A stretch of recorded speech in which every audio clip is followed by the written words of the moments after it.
Pemirsa yang berbaik hati, pada kesempatan sore ini kami ketemu dulur-dulur pelawak senior yang luar biasa selama ini, termasuk pertama saya kenalkan Mas Tarsan.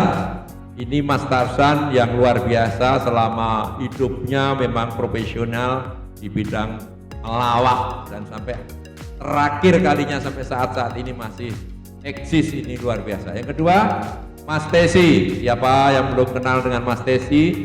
Beliau adalah orang yang luar biasa, nipotangi tapi tetap jalan untuk kehidupan yang terbaik.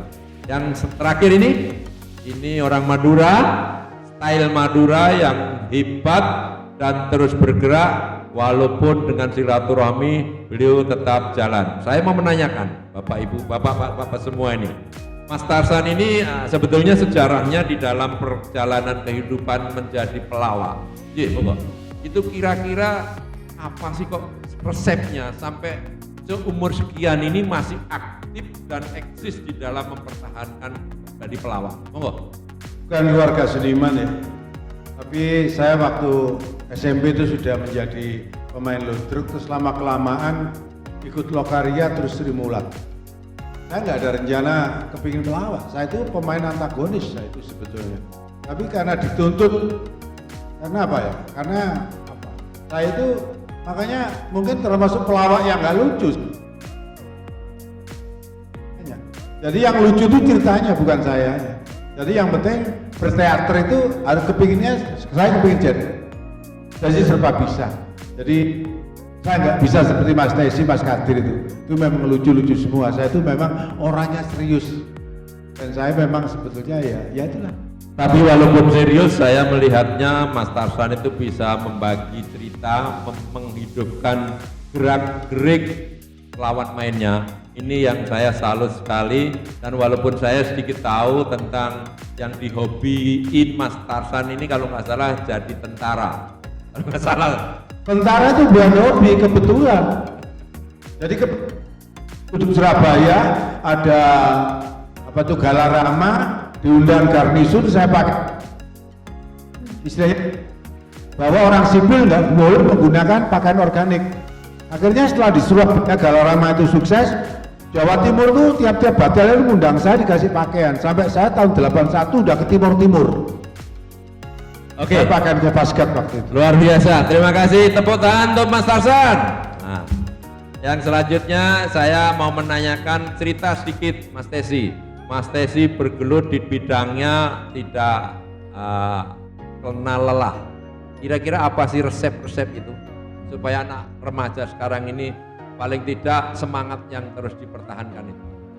Yang jelas untuk saya, apapun yang namanya pekerjaan harus kita cintai dulu. Kalau kita tidak cinta, nggak akan terjadi. Suatu contoh suami istri aja, kalau nggak saling mencintai satu sama lain, tidak akan jadi. Makanya saya bekerja sebagai pelawak, yang tadinya tuh saya juga bukan pelawak sebenarnya, saya main musik dulu malahan. Ya, karena lama-kelamaan saya di musik itu nggak bisa baca not balok, akhirnya saya terjun ke dunia lawak. Jadi pemain musik benar. Pemain musik saya dulu. Kok ternyata tidak pernah tumbuh di dalam gambar-gambar yang ada di TV itu?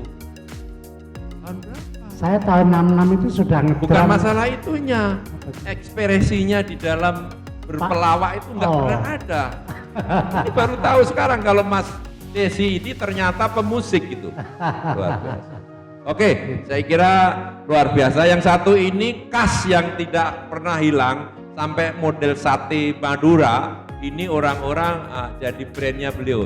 Bagaimana Pak Kadir ini kira-kira bisa mempertahankan style itu? Karena di dalam kelompok-kelompok yang ikut serta pelawak yang ikut di Sri Mulat, banyak yang jadi pemain Sri Mulat itu karakternya lain-lain dan tidak bisa ditumpangin yang lain. Silakan.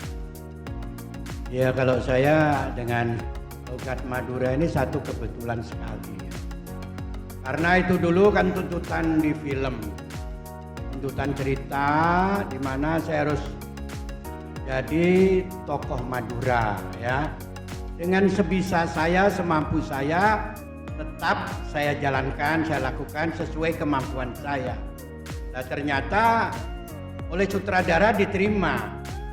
Setelah diterima, akhirnya setiap saya syuting film harus menggunakan logat Madura. Itu sebetulnya bagi saya juga satu kebetulan. Karena apa? Saya dulu di sandiwara di kampung itu juga tidak pernah jadi tokoh Madura, itu tidak pernah. Ya mungkin memang rezeki saya sudah di situ.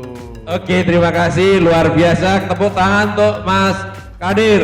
Semua ternyata pelawak-pelawak ini kebetulan semua ini. Wah, tadi jadi bingung ini saya. Sebab itu sesi pertama cukup sekian, mudah-mudahan generasi penerus kita bisa mensikapi atau menteladani para senior ini untuk menjadi yang terbaik di zaman milenial ini. Terima kasih. Assalamualaikum warahmatullahi wabarakatuh. Waalaikumsalam.